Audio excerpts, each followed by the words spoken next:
So for today's video topic, I thought we'd do something a little bit different. It's a topic that I love talking about, but I seldom do on this channel, and I thought it's time for a change because this is my ultimate luxury purchase, if you will. And I'm wearing a very, very apt sweatshirt for it because we are going to be talking about my darling Pebbles. And I do have a little treat here so that she can come and sit with me for the video, but she has to earn it. High five. Yes, good girl. Today we're going to be talking about what it's really like to own a Pomsky, or indeed any kind of dog, especially during these puppy years. And you know, on this channel I love to do reviews and unboxings and hauls and things like that, talking about my favourite purchases today. But to be honest, she is my ultimate luxury purchase. She was a pretty penny, she still is. Given that I show her a lot on my Instagram. She sometimes obviously does a cameo on YouTube, which you guys always love. I wanted to do actually a video dedicated for those of you out there who are looking into buying a Pomsky. I thought maybe it'd be interesting and useful to share what it's really like, the lessons that I've learned from the perspective of someone who is a first-time dog owner, since there's not that much information about them because you're still a very new type of breed, aren't you? Is it pretty? Nice! Good job showing everyone on camera all the amazing tricks you can do. So Pebbles is, as you can guess, she is a cross between a Pomeranian and a Husky dog. She is a third generation Pomsky pup. Basically, her grandparents were the first to be crossbred. I believe it is artificial insemination, given the size differentials of those two dogs in question. Based on her looks, you can tell she is definitely skewed more towards Husky than towards Pomeranian, though she does have the fur of a Pomeranian, which is so silky, smooth and shiny. And a Pomsky is actually known as a designer dog breed, so it's still a very new breed. I think it's only about 10 to 15 years old at this stage. So we're still learning more about them in terms of their lifespan, their characteristics, their behavior, etc. But in our case, you can definitely tell that Pebbles is more Husky skewed. She's got the sable coat, the distinctive blue eyes, the markings as well. Yes, you can have the treat. She's definitely more Husky in size. She's about 16 kilograms almost, and she's only about 9 or 10 months old. And you know what? She's a very well-traveled pup right now. We just came back from a wonderful Euro trip. She covered 7 countries, so including the UK. She's been to 8. She's got an EU passport right now. And she's learning so many new things, meeting new people, seeing new places, new smells as well. So we are so happy with how she's grown. We just cannot even believe that she is basically almost a year old soon. But there are, of course, many lessons or things we wish that we knew before getting her. So let's start off with lesson, I guess, number 1, and that is not all Pomskys are made equal. There's not necessarily going to be a 50-50 split of Pomeranian and Husky when you get a Pomsky. She is obviously very Husky-like in her appearance and actually in her behavior as well. She's very chatty, vocal. Even though she can't really howl, she definitely does try. And she also loves to pull because obviously Huskies were bred to pull sleds, etc. But she's obviously a lot bigger in size than I think a lot of people would imagine a Pomsky to be. I think they would imagine the Pomsky to be a little bit more teacup in size, and I have seen, and some of her siblings are a lot smaller, but she just so happened to grow quite big. And she was actually quite a chunkster when she was actually born as well. I believe she was the biggest of her litter, and it turns out she has been very, very well fed. As you can see, Mummy loves to keep feeding you, isn't it? Poor. You've got to know a lot about her lineage, her other litter sizes, you know, the parent sizes and things to get a feel for how big they will get. But as you know, if you're looking for a smaller dog, I'm not sure that Pomsky is great for you because, you know, you want to give them the best quality of life, and it's also, you don't want them to be too small and have, you know, problems with their organs and things down the lines. I used to really want a Pomeranian, but I know they have a lot of, I think, joint problems and things just because of their size. So Pomsky outbreeds, I suppose, a lot of those hereditary issues, but you may still get them, especially if there are irresponsible breeders who just breed for size as opposed to just, you know, for a healthy puppy. And I've seen so many fake breeders or irresponsible breeders online that you just got to be super careful, especially if you're a first-time dog owner, and make sure that you interview them just as much as they should be interviewing you, because a responsible dog breeder will always make sure that you are the right fit for the puppies so they go to a safe and loving home. Do a lot of research and ensure that you're buying for the right reason, and don't just buy ideally for appearances. Make sure the dogs are healthy as well, because obviously a lot of breeders will want to charge more for a dog that looks like her. She's obviously very, very special. You want to make sure that they are healthy and someone's not breeding just to make a quick buck or anything like that. So we were very, very lucky with ours. She's basically had a family pet that was essentially just bred just for 1 litter, and they were the best first breeders that we could ever ask for, and we're actually really good friends with them now. Now on to lesson number 2, and that is Pomskys are very high energy and high intelligence. I just realized when I clap my hands together that it's full of saliva, which is great. She takes after the Huskies quite a bit, so she's very, very strong. She's very fit, and even though she's this big, a lot of it's fur and a lot of it is muscle, as her vet has said. Because of this, she needs ample exercise and brain stimulation from day 1, so we made sure that we did a lot of research on physical games and brain games, whether that be tug, catch, snuffle mat, training for obedience. She loves showing off all of the tricks that she can do. No, don't paw. Say hello. Say hello. Say we're on YouTube. Yes. She loves being mentally and physically stimulated, so we do make sure that we give her a lot of exercise and brain stimulation throughout the day, because if not, she will have the tendency to destroy things. She's like chewed through toys, which is pretty normal wear and tear, so I wouldn't really count that. And also she's like pulled in some blankets that we put over her crate once because she had a bit of separation anxiety at the beginning, as happens. But I've known of people who have had their cables chewed, shoes, socks, remotes, anything that's lying out. We make sure they get enough attention. I think it's the same with humans, isn't it?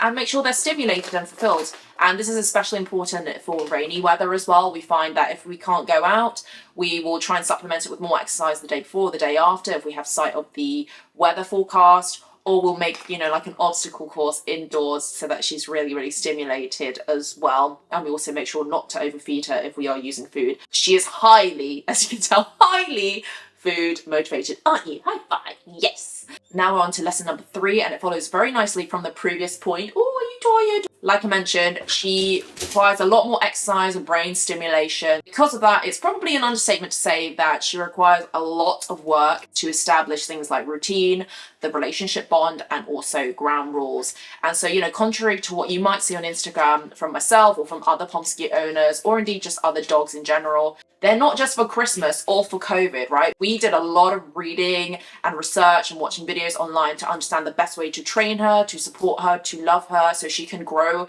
and be her fullest potential, really. I had to spend a lot of time making sure that she naps on time, she eats on time, she has enough play, etc. It was very regimented, and we have relaxed a lot more nowadays, but it's still very important that she sleeps those 2-hour naps. She's basically 2 hours on, 2 hours off as it pertains to sleep and play and things like that. It's really paid off because she has the routines, she's very patient now, she listens really well, and that's because we put in the work up front. And you know, there are obviously sleepless nights and a lot of putting yourself as a back seat at the beginning, but it is really temporary, and now she's perfect in terms of potty training and behaviors, in temperament, everything like that, and everyone really loves playing with her and even looking after her now because she's just such a joy. But I do believe it's very important that, you know, we set those ground rules up in advance. Pomskys can be very, very stubborn. They can push the limits. They can throw some diva tantrums, which you've seen many, many of. And of course, she will challenge authority, as does every dog, but especially a Pomsky, especially one skewed towards being a Husky. And actually, she's quite hands-off now because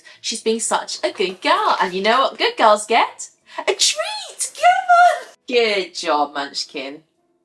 Now, and now moving on to our next lesson, number 4, and that is Pomskys are incredibly social. Now, this is a Pomeranian and also a Husky trait, which is awesome, that they're great with families, you know, young children, anyone really. They are very, very social and loving, and probably to her own fault because she wants to say hello to absolutely everyone. She's to excitement week a lot as well, especially when it came to humans. She's got this thing for tall men. I don't know what it is, but she really just loves them. I say to a fault because there have been instances, especially when she was a younger puppy, where she learnt the hard way that not all dogs want to play with her and not all humans are great either. And so we've had to do a lot of socialization training, not just to get her used to the fact that there's other dogs, other people, it's not that special, but also to learn manners when she's playing, when she's greeting. And she's really good right now. She sits, she doesn't jump as well, because as you can see, she's quite a big girl.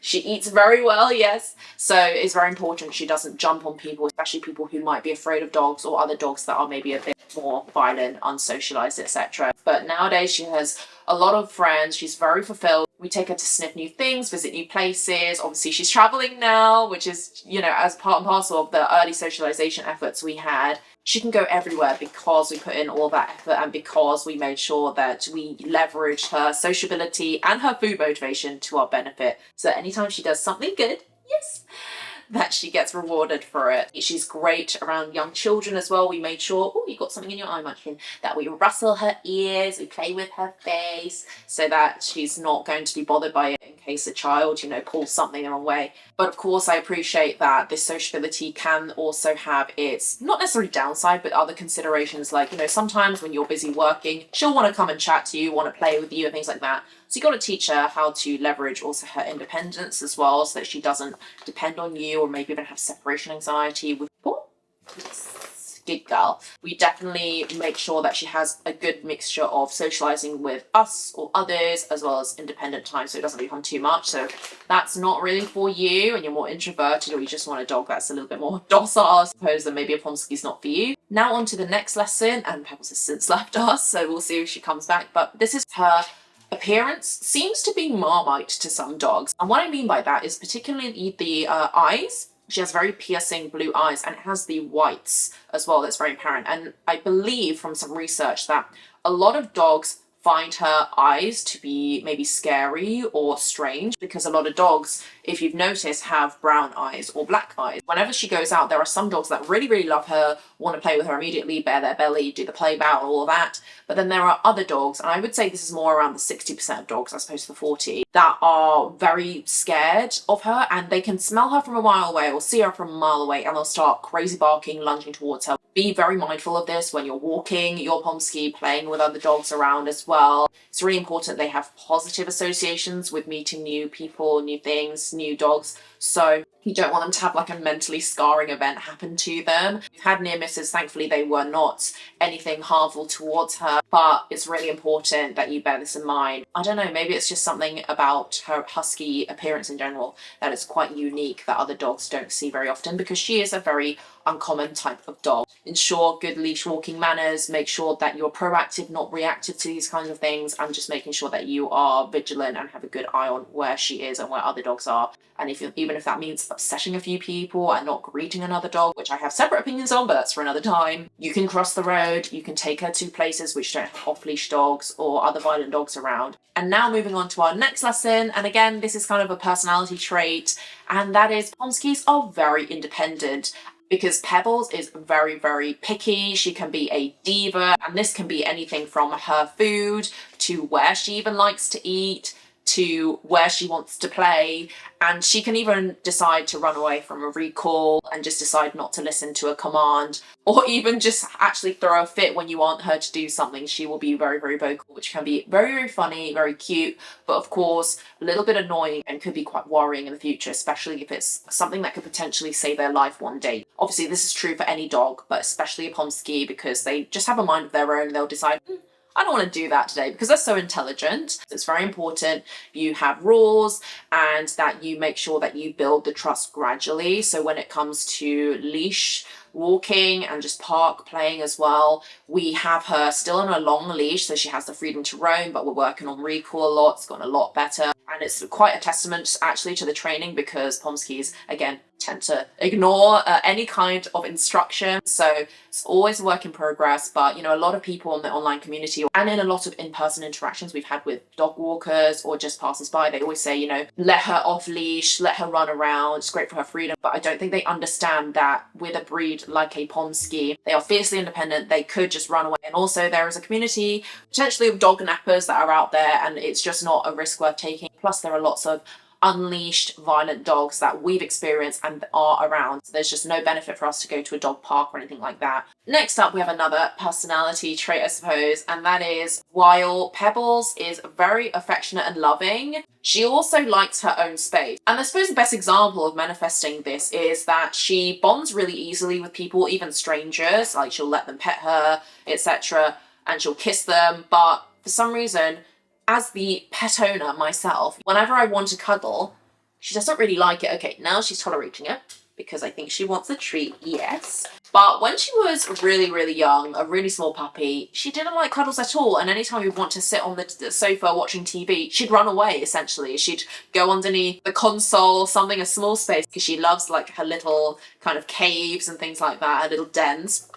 But she never used to like being held that much. And I think it's just, again, a husky type of trait. But nowadays, as she's gotten older, as she even had her first heat cycle, she became a lot more needy, shall we say. She definitely wanted cuddles, and she loves the belly rub, so she often invites us to do so, and it's super cute. Now she's learning it, but even still, she has her moments where if she doesn't feel like cuddling, she just won't. Will you, Munchkin? Show us your speech.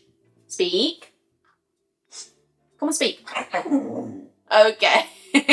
And now we're on to our next point, and that is around shedding. Oh yes, as you can expect, because of the mixture of two breeds that have longer fur, she sheds a lot. So expect a lot of fur to be found in random places around your house. In fact, you can find it in your food most times, okay? Lint rollers are a must in this event.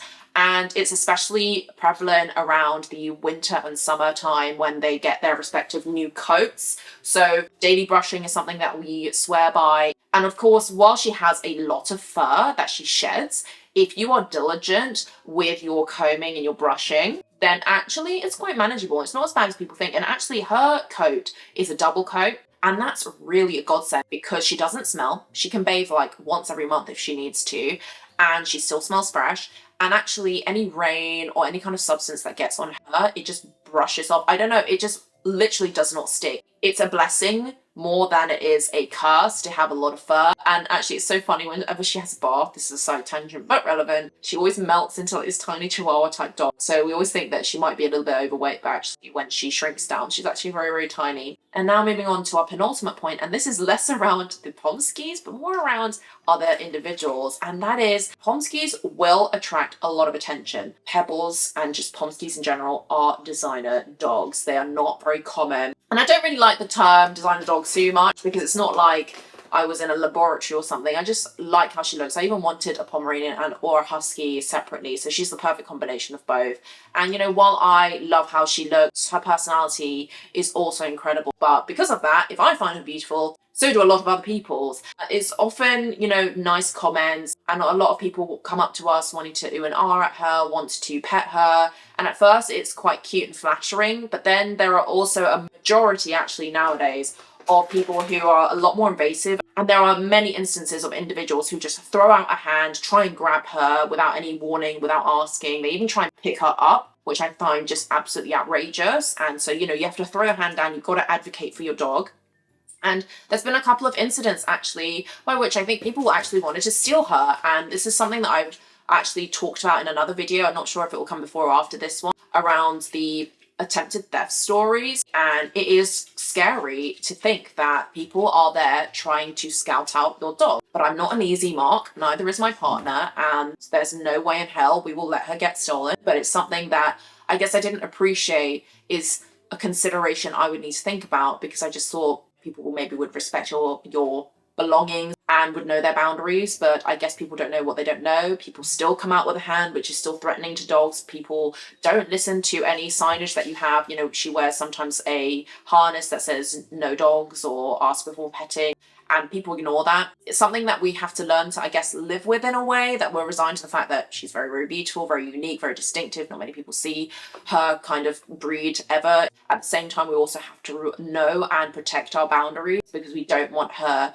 you know, to have an outburst potentially, because it's just making her snap. It's just so annoying that hands are always appearing. Of course, there's an element of what can you do? We take each day as it comes, because if she was to do something, then I guess those individuals wouldn't think it's so cute anymore. And it's kind of ironic, they are the ones threatening our dog, but if she was to protect herself or react, then it would be her fault as opposed to their fault. So we've had to correct a few people, but definitely something that you want to know about before getting a Pomsky, because chances are in your neighborhood, no one's ever seen one before, and there might be some nefarious people that have other ideas in mind for your dog. So please make sure that you have the mechanisms in place to protect your dog and yourself. And now on to our final point, number 10, to round off this video, and that is that Pomskys, while they are active, energetic, can be demanding, etc., they have an ultimately amazing personality and temperament, and they combine the best of both their breeds. Pebbles in particular, she has an amazing sense of humor. She's super sassy, but she's very, very forgiving, very loving, very sociable. As you've seen her on Instagram, she produces so much meme-worthy material that it's so hard not to fall in love with her the first time you meet her. And she always has the biggest smile. So if you're in doubt of getting a Pomsky, obviously assuming that you've done your research, that you know what type of dog you want, what you're getting yourself into,